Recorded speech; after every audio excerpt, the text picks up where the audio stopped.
ഒരു മനുഷ്യൻ മരിച്ചിട്ട് ആളുകൾ തീരുമാനിക്കില്ല.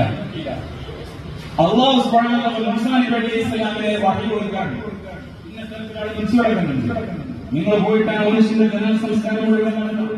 മൂസാ നബി അലൈഹി സ്വലാം ജനതയാണ് മരിച്ചു കിടക്കാൻ. അയാളെ എടുത്തു, കുളിപ്പിച്ചു, കഫൻ ചെയ്തു, നിസ്കരിച്ചു, അവരടക്കി.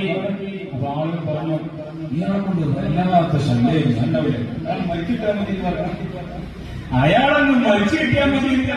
നമ്മൾ ചില ആളുകളുടെ പ്രയാസം കാണിച്ച പറഞ്ഞു പറഞ്ഞു അള്ളാഹു കാക്കട്ടെ. നമ്മൾ ഒരാളെ പ്രയാസം, ഈ സൂഫിസത്തിന്റെ വലിയ ഭാഷ എന്ന് പറയുന്നത് നമ്മളെ കൊണ്ട് ഒരാൾക്കൊന്നും പ്രയാസം ഉണ്ടാവില്ല. കന്യാല മൗലായുടെ മുഖാവിൽ ചെന്ന് കഴിഞ്ഞാൽ അവിടെ ഇത് നിയമങ്ങളാണ്. അള്ളാഹുവിന്റെ സൃഷ്ടികൾക്ക് നിങ്ങളാൽ ഒരു പ്രയാസം ഉണ്ടാവരുത്. നമ്മുടെ കാര്യം വ്യക്തിന്റെ പണിയിട്ടുണ്ടെങ്കിൽ നമ്മൾ മുന്നോട്ട് പോകണ്ട. അത് മഷായിഖിന് അങ്ങനെ അപ്പൊ നമ്മൾ അങ്ങോട്ടും നമ്മൾ പറയുമ്പോ അത് എവിടെയെത്തൂല. അങ്ങനെ പക്ഷെ നമ്മളെ തത്തിപ്പ് സൂക്ഷിക്കണം. ഒരാളെ മനസ്സിനെ വേദനിപ്പിക്കുമ്പോ, ഇതിനെ ഉണ്ടാക്കുമ്പോ, പ്രസാദം ഉണ്ടാക്കുമ്പോ നമ്മൾ ശ്രദ്ധിക്കണം. അയാളുടെ കൽവിന്റെ ഒരു ദുആണ് മനുഷ്യൻ നീ തകർക്കണേ എന്നൊരു ദുആണ്. മദ്ലൂമിന്റെ ദുആക്ക് ഉത്തരമുണ്ടെന്ന് മുഹമ്മദ് മുസ്തഫ സല്ലല്ലാഹു അലൈഹി വസല്ലം ജനങ്ങളെ ബുദ്ധിമുട്ടിച്ച് ഇയാളൊന്ന് ഒഴിവായി കിട്ടിയാൽ മതി എന്ന് പറഞ്ഞിരിക്കുകയായിരുന്നു ഞങ്ങൾ.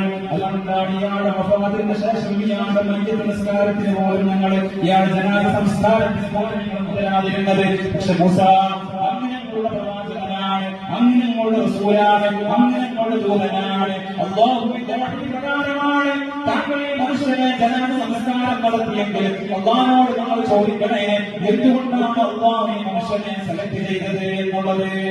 മൂസാ നബി അലൈഹി സ്വലാം ജനങ്ങളുടെ വാശിക്ക് മുമ്പിൽ വഴങ്ങി അല്ലാഹുവോട് ചോദിക്കുകയാണ്, റബ്ബേ എന്തുകൊണ്ടാണ് ഈ മനുഷ്യനെ നീ ആദരിച്ചത്? അപ്പോൾ അദ്ദേഹത്തോട് മൂസാ നബി അലൈഹി സ്വലാമിനോട് അല്ലാഹു കൊടുക്കുന്ന മറുപടി, മൂസ ഒറ്റ പ്രാവശ്യമാണ് തൗറാത്ത് നിവർത്തി നോക്കിയിട്ടുള്ളത്. മൂസാ നബി അലൈഹി സ്വലാമിന്റെ വേദഗ്രന്ഥമായ തൗറാത്ത് ഒറ്റ പ്രാവശ്യം മാത്രമാണ് ഞാൻ നിവർത്തി നോക്കിയിട്ടുള്ളത്. ആ നിവർത്തി നോക്കിയ സമയത്ത് മുഹമ്മദ് എന്നൊരു പേര് കിട്ടു. ആ പേര് കണ്ടപ്പോൾ അദ്ദേഹം ആ തൗറാത്തിനെ കണ്ണോട് ചേർത്ത് പിടിച്ച്